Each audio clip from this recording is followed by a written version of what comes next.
Time मैं जो जहाँ से कंटिन्यू करूँगा, that was the point where we were saying के in situations where there is no completely reverse stress that is applicable. For example, when we have a stress situation which is like, for example, this,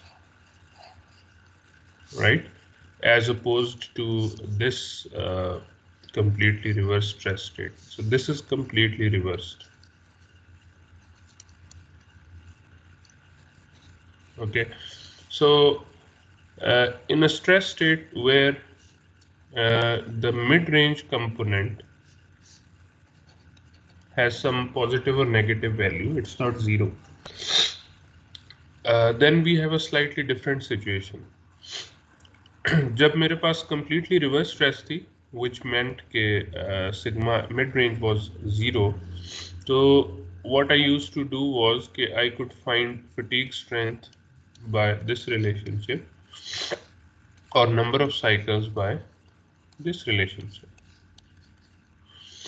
But now what would I have to do? मेरे पास sigma mid range की value और sigma alternating की value है. सबसे पहले तो ये दोनों वैल्यूज कैसे आती हैं? Sigma mid range is equal to sigma max plus sigma min divided by 2. Okay, so this is how you get sigma mid range component. किसी भी क्वांटिटी का मिड रेंज, कोई भी साइक्लिक क्वांटिटी हो तो उसका mid range component is found out like this, where this is sigma max and this is sigma min. Okay, and sigma alternating is mode of sigma max minus sigma min divided by 2. So this is how you find sigma m and sigma l. Now how to get the failure criteria or the how to predict the failure of a material जब आपके पास sigma mid range और sigma alternating दोनों के components मौजूद हों या sigma max और sigma मिन मौजूद. तो मैंने आपको जो फर्स्ट मेथड बताया था दैट वाज मॉडिफाइड गुडमैन, और उसकी 2-3 फिगर्स आपके साथ मैंने बताया था कि 2-3 तरीके हैं उसको देखने के. So first figure is this one and this is quite an interesting figure, और इसमें we can plot mid range stresses on the X axis and all the other stresses are on the y-axis, and we start by plotting if we are looking for infinite life. तो फिर हम endurance limit से शुरू करते हैं, ये वाली, ठीक है. अगर finite life से है तो फिर हम इस SF से शुरू करेंगे, an raised power b से SF को find out करेंगे for a certain number of cycles, और फिर उसकी लाइफ निकालने के लिए हम SF को इधर प्लॉट करेंगे SE की जगह. So for infinite life we start with SE, और जो है ये दोनों पॉइंट्स मैंने S प्लस SE और माइनस SE मैंने इधर प्लॉट कर दी. Then we have a yield strength and an ultimate strength both on x and y axis, and we join yield strength with yield strength and ultimate strength with ultimate strength to get these 2 points where these SU of x axis and SU of y axis where they intersect, and SY of x axis and SY of y axis they intersect here. So the line, there is a 45-degree line from origin which passes through SY and SU. Obviously, if a material has same yield strength, has a yield strength, तो वो दोनों जगहों पे same होगी. So ये point हमेशा 45-degree line के रास्ते में आएगा. Okay, so अब मैं क्या करता हूँ कि SE और SU के intersection points के दरमियान I can draw a straight line, and this straight line is solid until I reach the yield strength line, and then I stop and just follow this path to reach the intersection of SY points. Similarly मैं इधर से एक perpendicular भी drop करता हूँ, and then from the bottom SE point मैं same procedure follow करता हूँ. SE और SU के इंटरसेक्शन पॉइंट्स के दरमियान एक स्ट्रेट लाइन ड्रॉ करता हूँ. इस लाइन को मैं सॉलिड लाइन ड्रॉ करता हूँ जब तक मैं इस पॉइंट पे नहीं पहुँच जाता जहाँ पे वो जो मैंने इंटरसेक्शन ड्रॉप किया था वो यहाँ पे इंटरसेक्ट करता है. सी, उसके बाद मैं दोबारा यहाँ से अपना पाथ चेंज कर लेता हूँ and I go for the point where both yield strengths are meeting. ठीक है. Now this is my failure criteria. So how will I use this failure criteria? I would, whatever my mid-range stress is, remember mid-range stress is always plotted on the horizontal axis, and whenever I when I have a mid-range component of a stress available with me, I simply plot it here and go at the 45-degree line that I had plotted in the first hand, जो मैंने शुरू में बनाई थी. अब मैं इस point पे पहुंच गया हूँ. अब मैं देख लेता हूँ कि सिग्मा मैक्स और सिग्मा मिन जो है वो कितनी है. So I can plot sigma max and sigma min. If the sigma max and sigma min is like here, then I am okay. मैं इस एनवेलप के अंदर हूँ, so my failure won't occur. लेकिन अगर मेरी सिग्मा मैक्स और sigma मिन ज़्यादा बड़ी है, या मेरी सिग्मा मिड रेंज इतनी बड़ी है कि मैं इधर आगे पहुँच गया हूँ, और सिग्मा मिक्स और सिग्मा मैक्स और सिग्मा मिन उतनी थी जितनी ये थी, तो even then I have breached the failure envelope, which means that my failure is going to occur. Which means that at that specific level of stress, I'm not going to get infinite life. Okay. So this was one method of visualizing how to look for failure, fatigue failure in fluctuating stress conditions using modified Goodman. Then there was another figure which I showed you, I think, last week as well. इसको इतनी detail में देखने की ज़रूरत नहीं है. It's just कि ये जो लाइन आपको सॉलिड लाइन नज़र आ रही है, that is a failure criteria. If your stress और स्ट्रेस आप कैसे फाइंड आउट करेंगे जी? You will plot SM over SUC और SM ओवर SUT, यानी मिड रेंज स्ट्रेस का कंपोनेंट, मिड रेंज स्ट्रेंथ और अल्टीमेट स्ट्रेंथ है ये. तो आप अपनी जो भी अप्लाइड स्ट्रेस है उसको SUT से या SUC से डिवाइड करेंगे और देखेंगे कि वो पॉइंट किधर है. अगर वो इस लाइन के नीचे है पॉइंट, तो फिर दैट मीन्स यूर फाइन. अगर इस लाइन से ऊपर है तो दैट मीन्स कि फेलियर वुड अकर. ठीक है जी. We are not going to use this equation much. इसी तरह एक और फिगर, ये एक और फिगर है. इसके अंदर देखें, इसके अंदर 4 एक्सेस हैं. We have a mid-range stress component and an alternating stress component here. ठीक है. एक ये एक्सेस सिस्टम बना हुआ, और ये एक्सेस सिस्टम डिपेंड कर रहा है एक और एक्सेस सिस्टम पे, जिसके अंदर आपके पास मिनिमम स्ट्रेस सिग्मा इस एक्स एक्सिस पे और मैक्सिमम स्ट्रेस इस वाई एक्सिस पे. ठीक है. ये एक और बना हुआ, और ऊपर ये जो आपको नज़र आ रही है, ये एम्पलीट्यूड रेशियो और स्ट्रेस रेशियोज हैं. ये आपको अगर याद हो, मैंने आपको दिखाई थी. Let me show you again. Yes, this is stress ratio sigma min over sigma max R, and this is amplitude ratio, which is sigma alternating divided by sigma mid range. So basically, चूंकि आपका ये alternating और mid range का access और ये minimum और maximum का है, तो इन दोनों के ऊपर बेस करके हम R और A की वैल्यूज को भी प्लॉट कर सकते हैं. और सिंपल सा है कि इसके अंदर आप बेसिकली देखते हैं कि फॉर एग्जांपल अगर आपने इनफाइनाइट लाइफ जो है वो इनफाइनाइट लाइफ को देखना है कि इनफाइनाइट लाइफ है या नहीं मेरे पार्ट की, तो आप SE और SUT इनके दरमियान ये एक पैराबोलिक लाइन लग गई. ठीक है. अब आपकी जो भी स्ट्रेस है, गिवन स्ट्रेस, वो आपने इस एक्सिस के ऊपर प्लॉट करनी है. आप सिग्मा मैक्स और सिग्मा मिन को देखकर उस पॉइंट को प्लॉट कर लें, या अल्टरनेटिंग स्ट्रेस और मिड रेंज स्ट्रेस को देखकर उस पॉइंट को प्लॉट करें. पॉइंट वो एक ही जगह आएगा. ठीक है. So if that point, for example here you can see point A, तो ये पॉइंट A मैंने कैसे डाला जी कि I had a minimum stress of 20 kpsi and a maximum stress of 120 kpsi। इसको मैं इस तरह भी डाल सकता था कि यही पॉइंट, क्योंकि इसमें 70 मेरी आनी थी मिड रेंज स्ट्रेस, 20 और 120 के दरमियान, ठीक है, और जो उसका अल्टरनेटिंग कंपोनेंट है दैट वुड हैव बीन 50, ठीक है।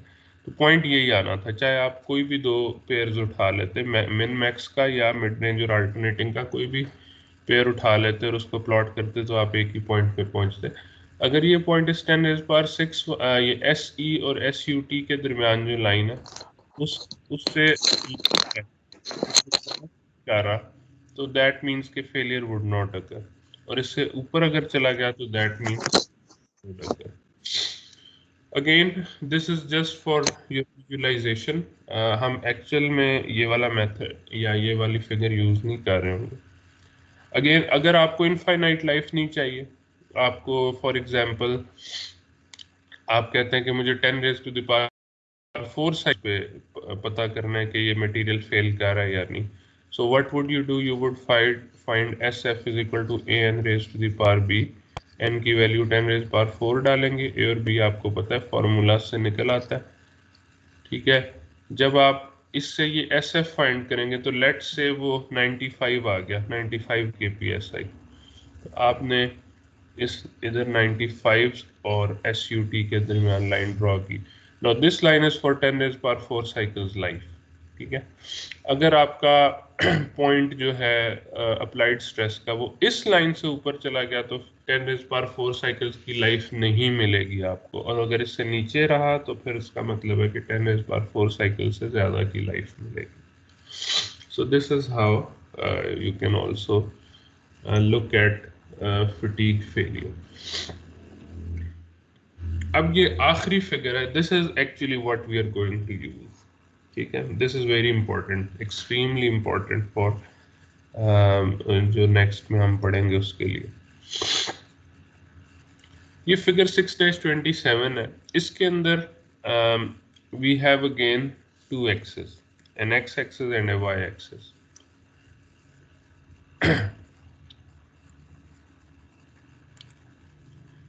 ये जो एक्स एक्सिस है इसके ऊपर हम mid range stress sigma M plot करते हैं, और अल्टरनेटिंग स्ट्रेस सिग्मा ए जो है वो वाई एक्सिस के ऊपर प्लॉट करते हैं। अच्छा, एक्स एक्सिस और वाई एक्सिस के ऊपर हम जो है, जो आपका एक्स एक्सिस है उस पर यील्ड स्ट्रेंथ, जो भी मटेरियल है जिसकी भी आप फटीग लाइफ फाइंड आउट करना चाह रहे हैं, यील्ड स्ट्रेंथ और अल्टीमेट स्ट्रेंथ के पॉइंट्स लगा लेते हैं।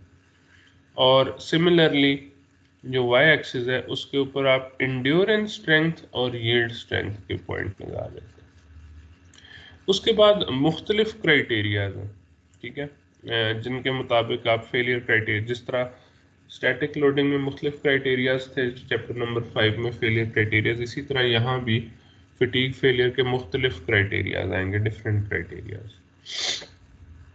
एक क्राइटेरिया जो आप अभी तक पढ़ते रहे हैं दैट इज मॉडिफाइड गुडमैन। तो आप देखें मॉडिफाइड गुडमैन में हमेशा आप जो अपना क्राइटेरिया बनाते हैं वो एंड्योरेंस स्ट्रेंथ और अल्टीमेट स्ट्रेंथ के दरमियान कोई रिलेशनशिप होता है, या उनके दरमियान आप देखते हैं कि इन दो पॉइंट्स को मैं यूज़ करके अपना फेलियर क्राइटेरिया बनाऊं। इसी तरह यहाँ भी आपने देखा था कि एंड्योरेंस स्ट्रेंथ और अल्टीमेट स्ट्रेंथ वो इस लाइन की डायरेक्शन को डिक्टेट कर रहे थे, ठीक है। तो यहाँ भी मॉडिफाइड गुडमैन जो है, मॉडिफाइड गुडमैन की ये एक और रिप्रेजेंटेशन है, एस ई और एस यू टी, ठीक है। इनके दरमियान में जो लाइन लगेगी that is your modified Goodman line, ठीक है, ये वाली।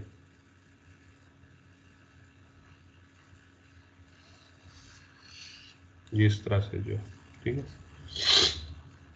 ये मॉडिफाइड गुडमैन लाइन है। तो ये आपका एक क्राइटेरिया हो गया फेलियर का क्राइटेरिया। दूसरा criteria which is very rarely used because it is too conservative, but still we have to study it, वो ये है कि आप एंड्योरेंस स्ट्रेंथ और अल्टीमेट स्ट्रेंथ की बजाय एंड्योरेंस स्ट्रेंथ और यील्ड स्ट्रेंथ को बेस बना लें अपने फेलियर क्राइटेरिया की, और फिर आप एक लाइन ये वाली ड्रॉ कर दें, एस ई और एस वाई के दरमियान एक स्ट्रेट लाइन है, ठीक है। दिस इज कॉल्ड सॉडरबर्ग लाइन, ठीक है, सॉडरबर्ग लाइन। तो ये आपका क्राइटेरिया नंबर 2 हो गया। फिर एस ई और एस वाई के दरमियान एक पैराबोलिक लाइन है, और एक एस ई और एस यू टी के दरमियान एलिप्टिक लाइन है। जो एस ई और एस वाई के दरमियान पैराबोलिक लाइन है वो जो आपको क्राइटेरिया देता है that is known as ASME elliptic,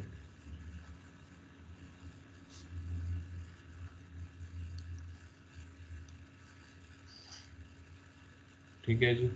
and finally I have my fourth criteria, S E और एस यू टी के दरमियान ये पैराबोलिक लाइन आ रही है which is known as Gerber line,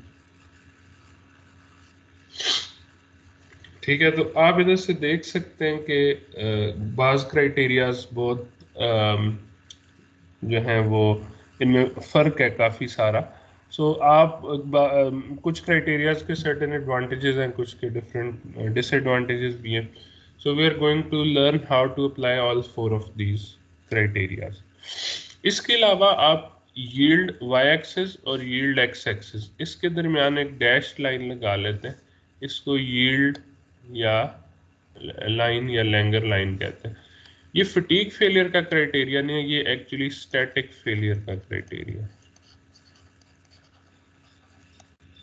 ये देखने के लिए है कि बॉडी तो फटीग के अंदर मैं डिज़ाइन कर रहा हूँ, क्या वो स्टैटिक फेलियर की वजह से ही तो नहीं पहले से ही फेल कर देगी।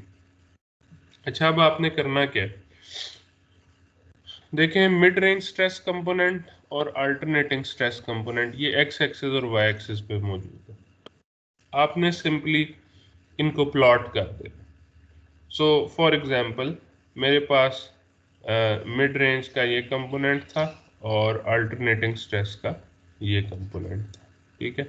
तो मेरा जो पॉइंट बना वो यहाँ बना, ठीक है। और इस पॉइंट को मैं ओरिजिन से अगर ज्वाइन कर दूं तो this will be known as the load line, ये लोड लाइन, ठीक है। लोड लाइन की स्लोप क्या होगी, वो हमेशा sigma A over sigma M होगी, यानी वाई ओवर एक्स। तो ये मैंने मसलन पॉइंट ड्रॉ किया। अब ये पॉइंट जिस जिस लाइन के नीचे है, यानी जिस लाइन को इसने क्रॉस नहीं किया, उस क्राइटेरिया के मुताबिक फेलियर अकर नहीं हो रहा। और अगर किसी लाइन को इसने क्रॉस कर लिया तो दैट मीन्स के it is predicting failure. So for example ये जो मैंने पॉइंट ड्रॉ किया है दैट इज टेलिंग मी कि as per Soderberg criteria failure will occur, but as per all other 3 criteria modified Goodman, Esme, elliptic and Gerber, failure will not occur क्योंकि इस point ने उन लाइंस को reach नहीं किया। सिमिलरली स्टैटिक फेलियर क्राइटेरिया भी बता रहा है कि स्टैटिक फेलियर भी अकर नहीं होगा, ठीक है। अच्छा, अगर कोई मुझसे पूछे कि जो मटेरियल मैंने बनाया है जिसके ऊपर स्ट्रेंथ जिसकी मैंने स्ट्रेस निकालनी है, ठीक है, या जिसकी मैंने फेलियर प्रिडिक्ट करना है, उसकी स्ट्रेंथ कितनी है, तो फिर अब मैं 2 स्ट्रेंथ्स निकाल सकता हूँ, एक मिड रेंज स्ट्रेंथ है और एक अल्टरनेटिंग स्ट्रेंथ है। ये कौन सी स्ट्रेंथ है, ये स्ट्रेस की वो वैल्यूज हैं जिनके ऊपर फेलियर स्टार्ट होता है, ठीक है। स्ट्रेंथ की यही हमने डेफिनेशन की थी ना कि maximum allowable value of stresses.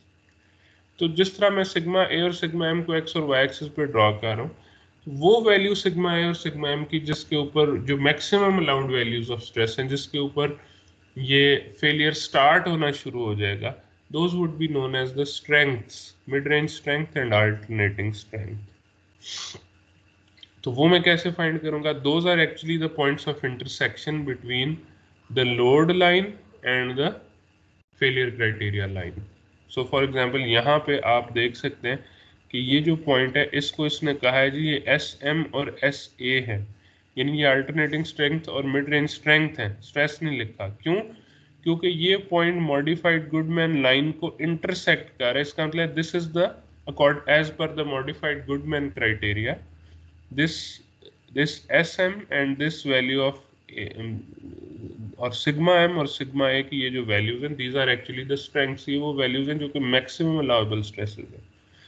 अच्छा, अगर मैं यूज कर रहा होता गर्बर लाइन तो ये स्ट्रेंथ इस पॉइंट पे बननी थी, ये SM होती और ये वाली जो है ये SA होती।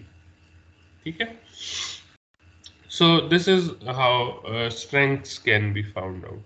स्ट्रेंथ्स क्या है? स्ट्रेंथ्स आर बेसिकली द जिस भी क्राइटेरिया को आप देख रहे हैं, जिस क्राइटेरिया को देख रहे हैं उसका और लोड लाइन का आपस में जो इंटरसेक्शन का पॉइंट है, दैट पॉइंट गिव उसके coordinates they actually give the strength of the material, mid range and alternating strength. कोई क्वेश्चन है तो आप पूछ सकते। सर अगर किसी भी लाइन को पॉइंट क्रॉस करेगा तो फेलियर अकर हो जाएगा ना, मतलब जरूरी नहीं है कि ये नहीं मॉडिफाइड गुडमैन लाइन को। नहीं, देखें एक्चुअल में फेलियर अकर कब होगा वो तो एक्सपेरिमेंटली आपको करना पड़ेगा। यहाँ आप प्रिडिक्ट कर रहे हैं, ठीक है, फेलियर को प्रिडिक्ट कर रहे हैं। जैसे आप चैप्टर नंबर 5 में मैक्सिमम शियर स्ट्रेस थ्योरी या जो आपकी वॉन माइसिस थ्योरी थी, इनको यूज करके आप फेलियर को प्रिडिक्ट करते थे। एक्चुअल फेलियर तो कभी उससे पहले भी हो जाता है कभी। देखें एक्चुअल फेलियर का डाटा तो इस तरह से है, ठीक है, आप इधर प्रिडिक्ट कर रहे हैं फेलियर, लेकिन फेलियर इधर जाके हो रहा है। काफी बड़ा पॉइंट गैप है एक्चुअल फेलियर और प्रिडिक्टेड फेलियर में। तो these are all of these lines are predicting failures। ठीक है, आप इनमें से जो क्राइटेरिया चूज कर लें, पहले आपको एक क्राइटेरिया, आप सारों को यूज नहीं करेंगे एक ही प्रॉब्लम के अंदर, आप पहले अपना क्राइटेरिया चूज कर लें कि मैं किस पे काम करने लगा हूं। अगर आप मॉडिफाइड गुडमैन पे के थ्रू अपने फेलियर को प्रिडिक्ट करना चाह रहे हैं, फिर आप ये वाली लाइन लेंगे, फिर आप बाकी लाइंस को छोड़ देंगे। फिर आप देखेंगे कि मेरा जो स्ट्रेस का पॉइंट है वो इस लाइन से नीचे होना चाहिए। अगर आपने गर्बर लाइन चूज कर ली, ठीक है, तो फिर आप बाकी लाइंस को भूल जाएं। आपने देखना है कि मेरा जो स्ट्रेस का पॉइंट है वो इस लाइन से नीचे होना चाहिए, अदरवाइज आई विल से कि I am heading towards failure. So basically ये सिर्फ फेलियर प्रिडिक्शन के लिए नहीं, we also use these lines for design problems. आपने अगर किसी चीज का डायमीटर चूज करना है, डायमीटर बढ़ाने से स्ट्रेस कम होती है, यू ऑल नो दैट, तो आप डायमीटर अगर गर्बर लाइन या किसी एक क्राइटेरिया को चूज करेंगे और उसके मुताबिक देखेंगे कि मैं डायमीटर इतना रखूं कि उस लाइन से नीचे मेरी स्ट्रेस की वैल्यू है। ठीक है जी, आपके क्वेश्चन का आंसर मिला आपको? सही है सर। अच्छा, इसी तरह एक लाइन जिसका अभी तक मैंने जिक्र नहीं किया वो ये यील्ड लाइन है या स्टैटिक फेलियर लाइन है। इसकी क्या जो है वो इम्पोर्टेंस है? सो बेसिकली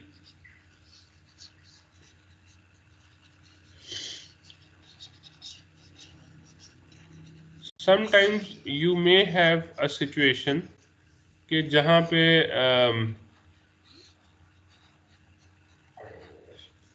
पे yield या first cycle yielding is more likely to fracture a material or fail a material than the fatigue lines।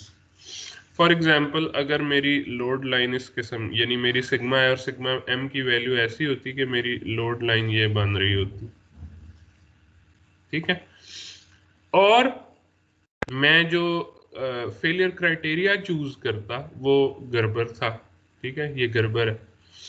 अब देखें जो मेरी लोड लाइन है that is breaching the yield line before it reaches the Gerber line, even before it reaches कोई भी, मैं Goodman, एजमी, लिप्टिक या Gerber, तीनों के केसेस में यील्ड लाइन को पहले वो ब्रीच कर रही है।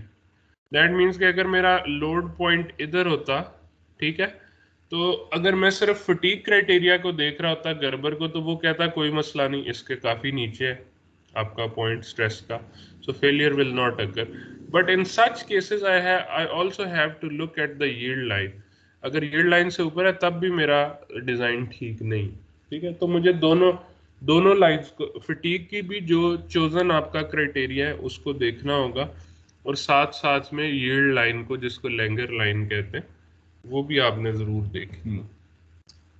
तो ये एक इसके अंदर जो है एडिशनल चीज है। सो this is you should know कि अब एस ई और एस वाई के दरमियान कौन कौन सी हैं। दो आपके पास स्ट्रेट लाइन जो उसे सॉडरबर्ग कहते हैं, और जो कर्व लाइन है उसको एज़मी एलिप्टिक कहते हैं। और एस ई और एस यू टी के दरमियान जो दो लाइंस लगती हैं, उनमें से जो स्ट्रेट लाइन है उसको मॉडिफाइड गुडमैन लाइन कहते हैं, और जो कर्व लाइन है उसको गर्बर लाइन कहते हैं।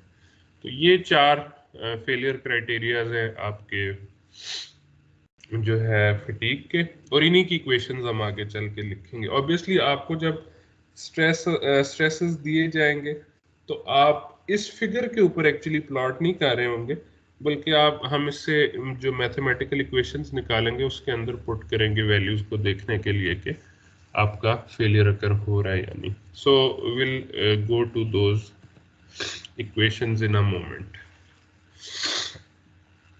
ठीक है जी। मॉडिफाइड गुडमैन लाइन हम बहुत दफ़ा चूज करते हैं। Why? Because it is a straight line. Straight line की इक्वेशंस इजी होती हैं, आपको पता है। लीनियर लाइन की इक्वेशन के अंदर आप की पावर्स नहीं इन्वॉल्व होती, ठीक है। So it is linear and easy, it is easily graphed every time for every problem. देखें, अगर आपको ये फिगर यूज करनी पड़ जाए तो जो स्ट्रेट लाइन वाली क्राइटेरियाज हैं वो अप्लाई करना आसान है। गर्बर लाइन या एज़मी एलिप्टिक लाइन में कर्व कितना होगा, कैसे बनेगा, ये आपको नहीं पता। सो इवन टू अगर मैं ग्राफ के through failure criteria find out करना चाहूँ तो भी modified Goodman is easier. It reveals subtleties of insight into fatigue problems, and answers can be scaled from diagrams as a check on the algebra. यानी आप equations के through जो answer निकालेंगे उसको आप वेरीफाई भी कर सकते हैं ग्राफ के अंदर अपनी स्ट्रेस की वैल्यू को पुट करके। ओके, एनीवे, अगेन इसके अंदर भी अगली चीज ये है कि अगर ये सारी जो लाइंस लगी हुई हैं ये इनफाइनाइट लाइफ के लिए। क्यों? क्योंकि हम एंड्योरेंस स्ट्रेंथ को यूज कर रहे हैं। अगर से फॉर एग्जांपल मुझे कोई फटीग स्ट्रेंथ दी जाए, again S F is equal to A N raise power B, किसी पर्टिकुलर नंबर ऑफ साइकिल्स के लिए मुझे फटीग स्ट्रेंथ गिवन, और पूछा जाए कि इतने नंबर ऑफ साइकिल्स पे तक ये मटेरियल चलेगा या नहीं चलेगा, तो आप एस एफ फाइंड करके एस एफ को प्लॉट करें, और ये सारी लाइंस एस एफ और एस वाई और एस एफ और एस यू टी के दरमियान लगेंगी, और फिर आप देख के बता सकते हैं। सो इन केस के लाइफ इनफाइनाइट ना हो, या स्टील का स्ट्रक्चर ना हो बल्कि एल्यूमिनियम या किसी और मटेरियल का स्ट्रक्चर हो जिसमें एंड्योरेंस स्ट्रेंथ एग्जिस्ट ही नहीं करती, तो इन दोज केसेस आप एस ई की जगह एस एफ को यूज कर सकते हैं। यस, एनी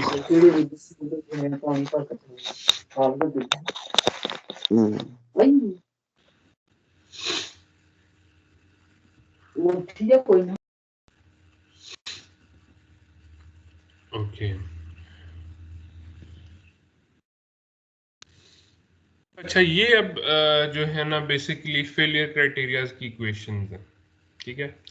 ये पहली इक्वेशन सॉडरबर्ग लाइन की है, दूसरी गुडमैन की, मॉडिफाइड गुडमैन की, तीसरी गर्बर, चौथी एज़मी इलेक्ट्रिक, और आखिरी लैंगर यानी फर्स्ट साइकिल यील्डिंग की। अब इसमें आप देख सकते हैं कि S A over S E plus S M, याद रखें Soderberg line was between S E and S Y, and the other one which is Esme elliptic that was also between SE and SY. जो बाकी दो थी Gerber और modified Goodman, those were between SE and SUT। तो आप देख सकते हैं इक्वेशंस में भी सॉडरबर्ग में SE और SY आया, और एज़मी एलिप्टिक में भी SE और SY आया। जबकि मॉडिफाइड गुडमैन में SE और SUT आ गया और गर्बर में भी SE और SUT आ गया। ठीक है, इनसे कंपेयर हो रहा है। ऊपर न्यूमरेटर में एंड्योरेंस अल्टरनेटिंग स्ट्रेंथ्स और मिड रेंज स्ट्रेंथ्स हैं। स्ट्रेंथ्स इधर क्यों डली हुई है, क्योंकि ये हम फेलियर क्राइटेरिया बता रहे हैं, और फेलियर क्राइटेरिया कब होता है, जब आपकी लोड लाइन अप्रोच कर जाए आपकी फेलियर लाइन को। तो दैट मीन्स वहां पे कोऑर्डिनेट्स मैंने आपको जैसे बताया था वो सिग्मा ए और सिग्मा एम की जगह एस ए और एस एम हो जाते हैं। ठीक है, तो अगर तो आप फेलियर क्राइटेरिया की इक्वेशन लिख रहे हैं तो फिर आप इसको एस ए और एस एम कह सकते हैं, अदरवाइज आप इसको ये भी लिख सकते हैं,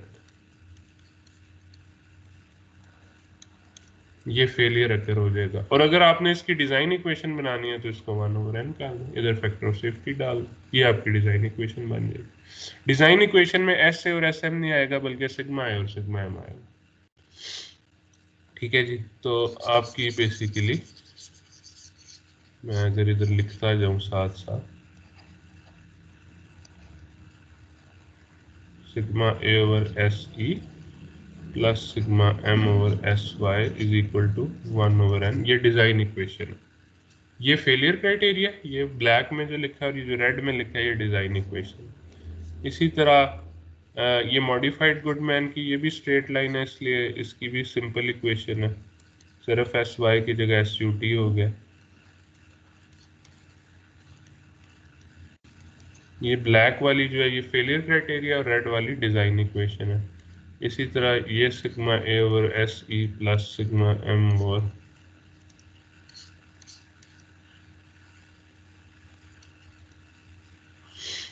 इज इक्वल टू 1/n, ये ब्लैक में डिजाइन इक्वेशन है और रेड में ब्लैक में फेलियर क्राइटेरियन है और रेड में डिजाइन इक्वेशन है। और ये finally sigma over S E square plus sigma M over S Y square equal to 1/n। तो ये आपकी डिजाइन इक्वेशन है। Langer first cycle yielding criterion में भी आप देख सकते हैं, आप इसको sigma A plus sigma M is equal to S Y over N कर लें। ठीक है, या sigma A over S Y plus sigma M over S Y, straight line है ना, इसकी स्ट्रेट लाइन जैसी इक्वेशन ही होगी, इज इक्वल टू 1/n। ये इसकी डिजाइन इक्वेशन होगी। ये सारी डिजाइन इक्वेशन आपके सामने आगे नजर आ रही। ठीक है जी, ओके, सो आप इनको यूज कर सकते हैं। अब आगे 3 टेबल्स आ रहे हैं, ये बड़े इंपॉर्टेंट है। जब भी आप कोई क्राइटेरिया यूज करेंगे तो हर क्राइटेरिया का एक टेबल गिवन है, आप उस टेबल को यूज कर लें। मैंने आपको पहले बताया था कि ये जो फर्स्ट लाइन है सॉडरबर्ग लाइन, ये वाली जो लाइन है ये बहुत ज़्यादा कंजर्वेटिव है, हम इसको नॉर्मली यूज़ नहीं करते। ठीक है, इक्वेशन आपने उसकी देख ली है लेकिन हम इसको बहुत ज़्यादा यूज़ नहीं करते।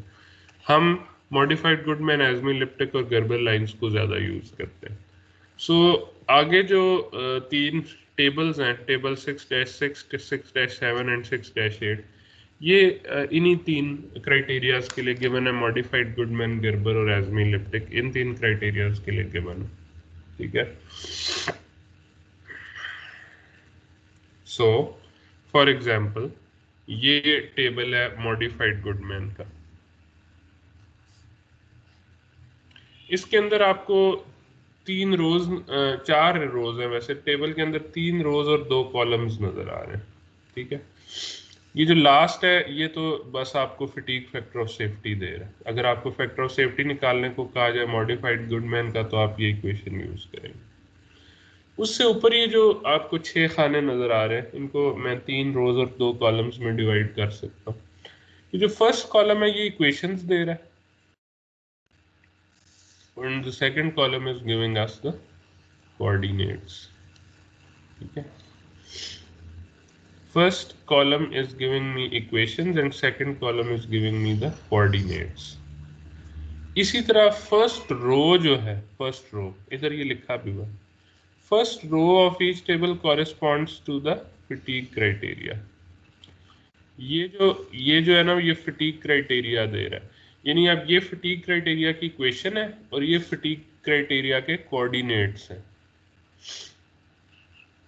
ठीक है, तो कोऑर्डिनेट्स मुझे किस लिए चाहिए? स्ट्रेंथ्स फाइंड आउट करने के लिए, एस ए और एस एम। ये स्ट्रेंथ्स फाइंड आउट, ये कोऑर्डिनेट्स थे ना जहाँ पे आपकी लोड लाइन इंटरसेक्ट करती है फटीग लाइन से। तो ये फटीग क्राइटेरिया की इक्वेशन है और ये फटीग क्राइटेरिया के कोऑर्डिनेट्स हैं। तो ये होगी आपकी फर्स्ट रो। सेकंड रो जो है that is the static Langer criterion. हमने इधर कहा था कि हर हर ये जो मैंने नीचे रेड लाइन बनाई थी, इसमें हमने क्या डिस्कस किया था कि जो भी फेलियर, जब भी हम चेक कर रहे होंगे, फेलियर को प्रिडिक्ट करने की कोशिश कर रहे होंगे, तो हम चोजन फटीग क्राइटेरिया के साथ यील्ड क्राइटेरिया पे भी देखना चाहेंगे कि जो है आपका जो है फेलियर किस वजह से होगा, फटीग की वजह से पहले हो जाएगा या स्टैटिक यील्ड की वजह से पहले हो जाएगा। So this is all. So in using every one of these criteria, we have to also include the Langer criteria. इसको एक additional check देना पड़ेगा static Langer criterion के थ्रू। ये एक additional check इस पे लगेगा। ठीक है, so ये अब आपकी basically ये आपकी क्या है जी? This is your लोड, ये जो लाइन है आपकी, इक्वेशन है आपकी लैंगर क्राइटेरिया की या फर्स्ट साइकिल यील्डिंग की जो लाइन है। तो second row is for Langer. और ये क्या, ये आपकी पॉइंट्स ऑफ इंटरसेक्शन है between load line and the Langer line. यानी अगर मैं इधर होता तो जो इस पॉइंट, इसके कोऑर्डिनेट्स थे एस एम और एस ए, ये देनी है इक्वेशन। लोड लाइन और यील्ड लाइन की या लैंगर लाइन के जो पॉइंट्स ऑफ इंटरसेक्शन है वो इधर इस पैनल के अंदर मौजूद है। ठीक है, अब इसमें इंपॉर्टेंट बात है, ये एस ए और एस एम है, ये भी एस ए और एस एम है, तो एक्चुअल एस ए और एस एम कौन से होंगे? ठीक है, तो मटेरियल जिस जिस भी जगह पे पहले फेल कर रहा हो उसके कोऑर्डिनेट्स को हम एस ए और एस एम लेंगे। यानी मेरे पास इधर ये दो आ गई है ना सिचुएशन, एक ये रेड वाली लाइन और एक ये ब्लैक वाली लाइन। ब्लैक वाली लाइन में अगर मैं मॉडिफाइड गुडमैन को देख रहा हूँ, ब्लैक वाली लाइन में सॉरी ब्लैक वाली ये जो लोड लाइन है, इसके अंदर आप देखेंगे failure would occur due to intersection of load line with the modified Goodman line. इस लाइन से इंटरसेक्ट पहले कर रही है, यील्ड लाइन पीछे है, तो फिर मेरा फेलियर फटीग की वजह से हो रहा है। इन सच अ केस आपकी जो इंटरसेक्शन है ना फटीग की और लोड लाइन की, वो आपकी स्ट्रेंथ्स की वैल्यूज देगी, क्योंकि जो आपका फेलियर है वो फटीग की वजह से हो रहा होगा, जो कि आपने गुडमैन लाइन के थ्रू फाइंड आउट करना है। लेकिन अगर ये जैसे मेरी ये जो रेड लाइन थी, ये जो मैंने इधर ड्रॉ की थी, ये लैंगर लाइन को या यील्ड वाली लाइन को पहले क्रॉस कर रही है और गुडमैन लाइन को बाद में क्रॉस कर रही है, इसका मतलब फेलियर यहाँ पे अकर हो जाएगा इधर की बजाय। तो आपकी जो स्ट्रेंथ्स की वैल्यू है वो लोड लाइन और लैंगर लाइन के इंटरसेक्शन में से आएंगी। ठीक है, तो इन सच अ केस, ये जो मैंने रेड लाइन ड्रॉ की थी, इसके केस में एस और एस एम की वैल्यूज यहां से आएंगी, यहां से नहीं आएंगी। अब आप ये पूछ सकते हैं कि जी मुझे फिगर ड्रॉ किए बगैर या ग्राफ के अंदर ड्रॉ किए बगैर कैसे पता चलेगा कि पहले लैंगर लाइंस के साथ इंटरसेक्शन हो जाएगा या पहले फेलियर की लाइन के साथ या फटीग की लाइन के साथ इंटरसेक्शन होगा? उसका आंसर है जी फैक्टर ऑफ सेफ्टी में। ये फैक्टर ऑफ सेफ्टी आपको दे रहा है फटीग का। आपके पास एक और फैक्टर ऑफ सेफ्टी भी है यील्ड लाइन के हिसाब से, वो ये देखें, ये वाला S Y over sigma A plus sigma M आपको ये दे देगा। ऐसे ही है ना?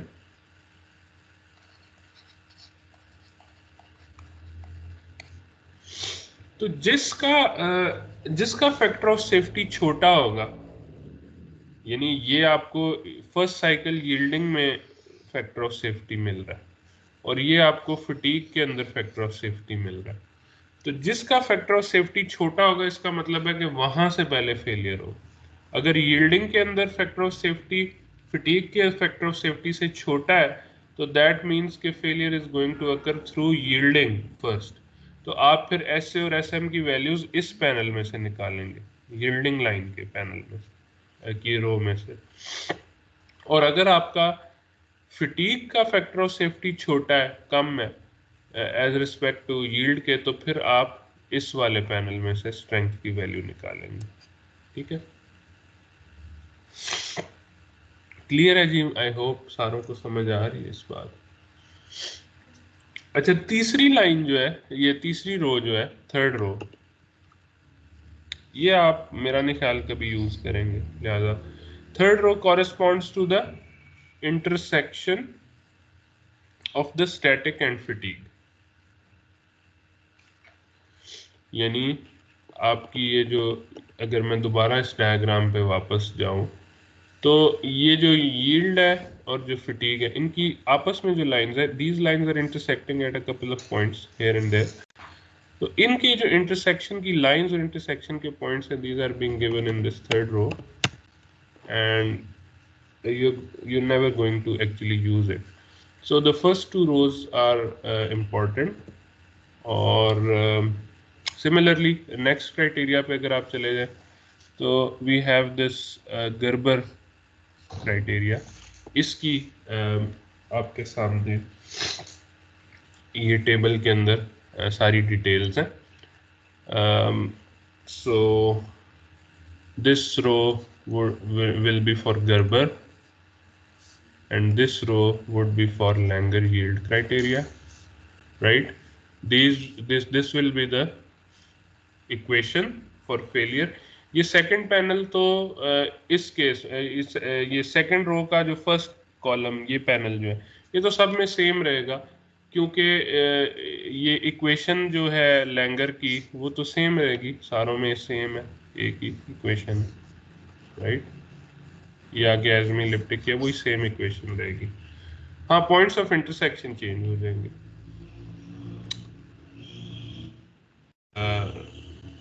सॉरी, बल्कि पॉइंट्स ऑफ इंटरसेक्शन भी वही रहेंगे।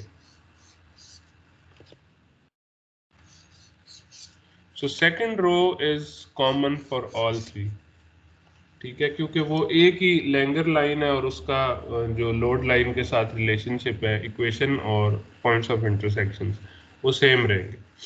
सिर्फ फर्स्ट रो जो है वो चेंज, थर्ड रो तो आपने यूज नहीं करनी। सो फर्स्ट रो चेंज हो रही है। फर्स्ट रो के अंदर ये फेलियर क्राइटेरिया आपने पहले एजमी इलिप्टिक का लिखा, सॉरी ये गुडमैन का आया, ठीक है, ये आपकी लैंगर लाइन आ गई। इसमें ये फेलियर क्राइटेरिया आ गया। हर मेथड में से तीन वो जी जी, होंगे, तीन, हर मेथड में तीन पॉसिबिलिटीज होंगी ना, तो वो मतलब दरमियान वाली सबकी सेम होगी जब वो यील्ड और वो सेम होगा लैंगर लाइन। हाँ मैं कह रहा हूँ कि बेसिकली ये वाली लाइन जो है, ये वाली जो डैश लाइन है, ये तो तीनों केसेस में हमने इससे कंपेयर एक दफा करना होगा कि कहीं फेलियर इसकी वजह से तो नहीं हो रहा। तो इस लाइन की इक्वेशन और लोड लाइन के साथ इसके जो कोऑर्डिनेट्स हैं वो तो सेम रहने हैं। सो दैट मीन्स कि आपकी ये जो सेकंड रो है जो कि स्टैटिक लैंगर क्राइटेरियन की है, वो हर केस में ये लैंगर की सेम रहेगी, ये लैंगर की, ठीक है। फर्स्ट रो चेंज होती रहेगी, थर्ड रो आपने यूज ही नहीं करनी। सो जो फर्स्ट रो है गुडमैन वाली, उसके अंदर आपके पास ये गुडमैन की फेलियर क्राइटेरिया की इक्वेशन आ गई and these are your points of intersection between load line and the Goodman line, जो कि आपको स्ट्रेंथ दे रहे हैं। यहाँ पे गर्बर आ गई, ये गर्बर की जो है फेलियर क्राइटेरियन की लाइन की इक्वेशन आ गई और these are the intersection points, यानी ये आपको स्ट्रेंथ्स दे रहे हैं। सिमिलरली ये एजमी इलिप्टिक की आ गई ये। So these three tables are very important.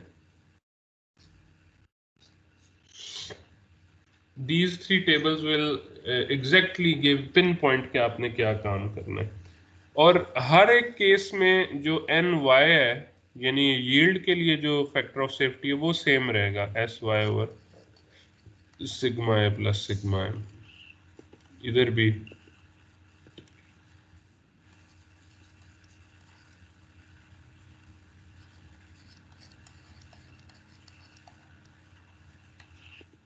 और इधर भी, this is actually this should be N Y.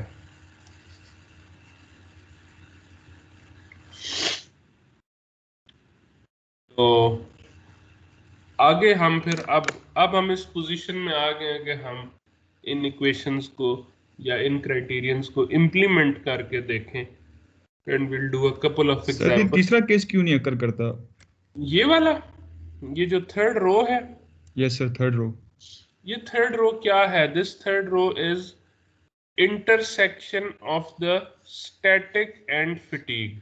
यानी अगर मैं इस फिगर के अंदर जाऊं, ये आपकी स्टैटिक है और ये फटीग है। अब इसके दरमियान इंटरसेक्शन जिन पॉइंट्स पे हो रहा है, these are not important points for me. ठीक है, ये क्यों नहीं है इंपॉर्टेंट? क्योंकि आपने तो लोड को देखना है ना, जो अप्लाइड स्ट्रेस है वो यील्ड लाइन को इंटरसेक्ट कर रही है या फेलियर लाइन को इंटरसेक्ट कर रही है। यील्ड लाइन भी एक फेलियर क्राइटेरिया, गर्बर लाइन भी एक फेलियर क्राइटेरिया, ये दोनों आपस में इंटरसेक्ट जिस पॉइंट पे भी कर रहे हैं, it has nothing to do with failure. ठीक है, हाँ ये जरूर है कि अगर मेरी लोड लाइन इस किस्म की होती, ठीक है, तो ये एक यूनिक पॉइंट ऐसा था कि जिसके ऊपर मैं कहता कि जी गर्बर क्राइटेरिया और फर्स्ट साइकिल यील्डिंग दोनों एट द सेम टाइम उसको फेल कराएंगे, यानी दोनों का फैक्टर ऑफ सेफ्टी सिमिलर आएगा। तो ओके, दैट इज फाइन। लेकिन उसको भी फाइंड आउट करने के लिए मुझे उस तीसरी रो की जरूरत नहीं पड़ती। जब तक मैं कंपेयर लोड लाइन से कंपेयर ना कर रहा हूं, तब तक मैं फेलियर की बात ही नहीं कर रहा ना। ये तो ऐसी है जैसे फॉर एग्जांपल ये modified Goodman line, that is also intersecting the ASME elliptic line at some point, but this point is not important for me. ये मुझे कोई इंसाइट नहीं दे रहा कि फेलियर कब अकर होगा। अंडरस्टूड जी, समझ आई? जी सर। अच्छा, तो let's have a break of 5 minutes. उसके बाद मैं इसकी एग्जांपल्स कुछ आप लोगों को दिखाता हूँ।